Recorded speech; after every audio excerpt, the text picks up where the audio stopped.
Mr. Chairman, the suffering and starvation unfolding in Gaza is a festering wound on our collective conscience. We reiterate our call for an immediate end to this gruesome violence and heart-wrenching bloodshed in Gaza.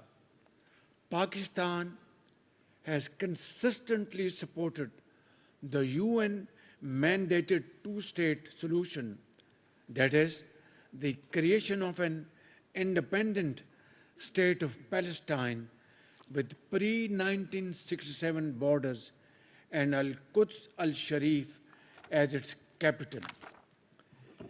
Ladies and gentlemen, the menace of terrorism, separatism, and extremism continues to pose a grave threat to Pakistan and endanger peace and security of the entire SCO region and SCO family. We condemn terrorism in all its forms and manifestation with fullest force at our command, including state terrorism in clear and unambiguous terms. Those who have long used terrorism for advancing their political interest must know that the world no longer buys this fictitious narrative. We have, ladies and gentlemen, irrefutable evidence of the involvement of some foreign hands in the devastating Jafar Express train hostage incident, as well as countless other terrorist attacks against us in Balochistan and Khyber Pakhtunkhwa province of Pakistan. Ladies and gentlemen, Pakistan has rendered great sacrifices in combating terrorism, not only for its own self, but for the region and far beyond. And in the process, we have lost over 90,000 valuable lives, mothers, children, engineers, doctors, scientists, ordinary citizens, shopkeepers, our officers and sepoys of our armed forces, and endured economic losses over $152 billion, a sacrifice which has no parallel in the annals of history. And there cannot be a bigger manifestation of our unwavering commitment to defeat terrorism with the cooperation of all SCO members and the global powers around the globe. Ladies and gentlemen, Pakistan has always believed that a peaceful and stable Afghanistan, a brotherly country, is not only in our own interest, but that of the entire region. While we remain engaged in building our ties with the Afghan leadership to leverage them as economic partners and good neighbors, we hope that this cooperation with Afghanistan and our trilateral meetings between China, Pakistan, and Afghanistan will have positive results in times to come. Honorable Chairman, as SCO leaders, we have reaffirmed year after year the significance of enhanced regional connectivity.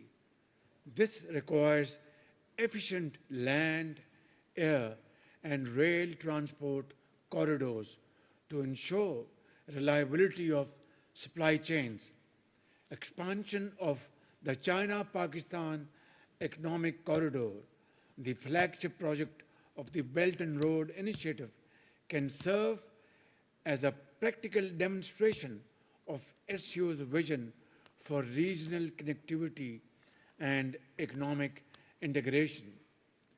Excellencies, as I speak before this August Assembly of Great Leaders, my country is once again passing through unprecedented torrential rains, cloudbursts, and massive devastation due to consequent flooding in three of our major rivers. These floods have resulted in the loss of huge numbers of human lives and has damaged severely our infrastructure, property, and crops as well, and loss of precious livestock. Ladies and gentlemen, we deeply appreciate the international community's, including China's, solidarity and sympathy and support with us, and I thank you all. Just as my brave and resilient people are engaged in the rescue and rebuilding efforts, we are also focused on charting a new path of hope, evident in Pakistan's impressive economic recovery over the last 18 months, paving the way for a prosperous future and great cooperation with all of you sitting on this table.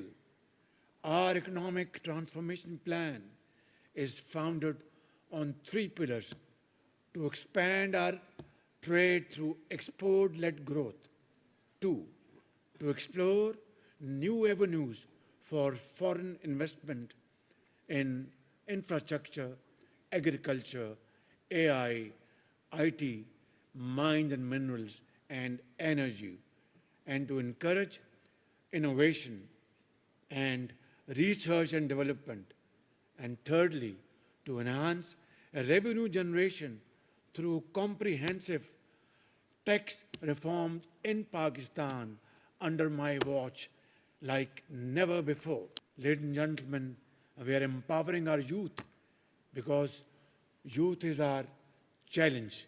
And in Chinese adage parlance, a challenge always carries with it an opportunity. And therefore, our youth bulge is a challenge as well as an opportunity, and creating exciting opportunities for them for their productive encouragement and meaningful employment. These efforts are already showing encouraging results with reduced inflation, a current account surplus, and a soaring capital market in the region. Excellencies, to conclude, I reiterate Pakistan's solemn and unwavering commitment to the SUO Charter and reaffirm our steadfast resolve to uphold the noble values of the Shanghai spirit. In conclusion, our journey ahead may be long, arduous, and at times it will be bumpy and uncertain, with scorching days and chill winds that would test our resolve, our patience, our commitment. But the destination we seek makes it all worthwhile, a future of shared peace, stability, and prosperity for 3.5 billion citizens of our SUO family members. Together,